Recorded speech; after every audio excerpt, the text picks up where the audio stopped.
பகவான் என்ன சொல்லியிருக்காரு, உடைய புத்தியும் அடுத்து மனசு, புலன்கள், இந்த 3 பாயிண்ட்ல நம்ம வாழ்க்கையில் எல்லாம் லிங்க் பண்ணியிருக்கோம் அப்படியே.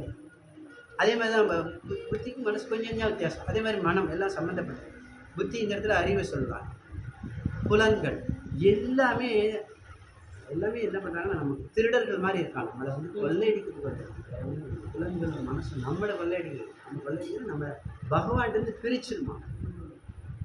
அப்போ தான் பகவான் சொன்ன ஸ்லோகத்தை நம்ம ஞாபகம். உங்களோட புத்தியும் மனசையும் புலன்களையும் என்கிட்டே செல்ஸ் அப்படின்னு சொல்கிற மாதிரி என்ன சொல்லணும். அப்போ பகவான் இப்படி சொல்லி உடனே இப்படி போனால் கூட தேசத்தை திருப்பிக்கிற உடனே ஞாபகத்துக்கு பகவான் இப்படி சொல்லியிருக்காரு அப்படிங்கும்போது நம்ம வந்து அவருடைய லீலைகளையோ இல்லை அவருடைய செய்திகள் எவ்வளோ கேட்குறோம், படிக்கிறோம், அவரை பற்றி சிந்திக்கிறோம், அதுக்கு கொண்டு தரணும். அப்படி படிப்படியாக மனம் வந்து அப்படி படிப்படியாக தான்.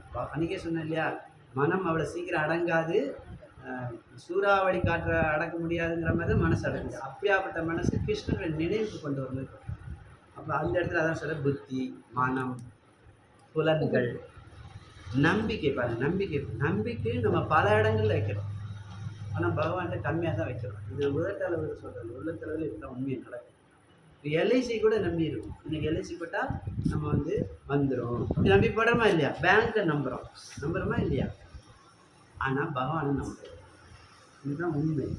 இந்த இடத்துல யாரை சொல்கிறார்? நம்பிக்கை. இப்போ உள்ள எல்ஐசியாக இருக்கட்டும், பேங்காக இருந்தாலும் எல்லாம் நல்ல நம்பிக்கை இல்லை, நல்லா தான் இருக்குது. இருந்தாலும் கூட அதுலேயுமே சில குறைபாடுகள் வந்துக்கிட்டு தான் இருக்குது. அதான் உலக விஷயம்.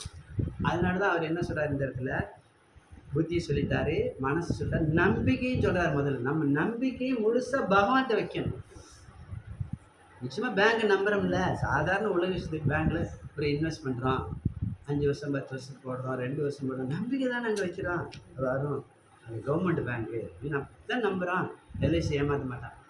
அது சாதாரண விஷயத்தை நம்புகிறேன், ஆனால் பகவானை நம்புறது இல்லை நம்ம வாழ்க்கை. அதான் இந்த இடத்துல சொல்கிறாங்க, நம்பிக்கையும் முழு நம்பிக்கை வைக்கணும். சும்மா கொஞ்சம் நம்பிக்கை இல்லை, கொஞ்சம் பகவானை நம்புறது, கொஞ்சம் உலக பகவானை தான் முழுசாக நம்பிக்கை. புகலிடம்னா என்ன அர்த்தம்? நீயே கதி அப்படி வருது. இது வந்து சரணாகதின்னு இது ஒரு நேற்று கூட சொல்கிறேன். சரணாகதிங்கிற வார்த்தை நம்ம நிறைய அடிக்கடி கேள்விப்பட்டுருந்துச்சு. அந்த சரணாகதியில் 6 வகை இருக்குது. அந்த 6 வகையை பற்றி நிறைய உபன்யாசம் இருக்குது. அதுவும் 1.5 மணி நேரம் 2 மணி நேரம். இது சரணாகதினு ஒரே வார்த்தை இருக்குது. இந்த சரணாகதிலையும் அப்படி தான் சொல்கிறாங்க. புகலிடம்னா நம்ம முழுசாக பகவான் நம்பிக்கை இருக்கும். பகவான் மேலே இப்போ எல்லாரும் தெய்வத்தை ஒத்துக்குவோம், மனம் இருப்பாங்க. நம்பிக்கை மட்டும் நமக்கு அவ்வளோ சீக்கிரம் வராது. அதுதான் இந்த சரணாகதி அடைந்த ஒரு நிலை. முழு நம்பிக்கை. அதாவது என்ன சொல்கிறாங்கன்னா, நமக்கு எப்படி இருக்குன்னா, பாதி உலக விஷயத்தை நம்ப, பாதி பகவான் இப்படித்தான் இருக்கு. இப்போ மனசு மற்றதெல்லாம் வெளி உலகத்தை நம்புறோம்ல, அது இப்போ நம்ம வீட்டை நம்புகிறோம், குடும்பத்தை நம்புகிறோம், உறவை நம்புகிறோம், என்ன சொன்ன வேலை செய்யணும், இது பாதி நம்பிக்கை. அப்புறம் பகவான் என்ன சொல்கிறார்? முழு நம்பிக்கை என்கிட்ட கூட.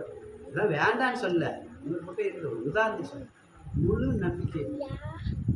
நீயே கதி அப்படிங்கிறது சரணாகதி. அப்படின்னா ஒரு சரணாகதி பற்றி நிறைய விளங்குறது ஒரு குறிப்பாக சொல்கிறேன். சரணாகதியில் வந்து பகவானை முழுசாக நம்புறதுன்னா என்ன அர்த்தம்னா, இது வந்து பெரிய ஆச்சார விஷயம். என்னை வாழ வச்சாலும் சரி, தாழ வச்சாலும் சரி, நீயே கதி அப்படி போகணும். புரியுதுங்களா? உண்மையிலே இது பக்தினா இப்படித்தான் இருக்கணும். இந்த ஊசலாட்டம் இருக்கக்கூடாது. பகவான் காப்பாற்ற வரோம், விட்டுருவார்.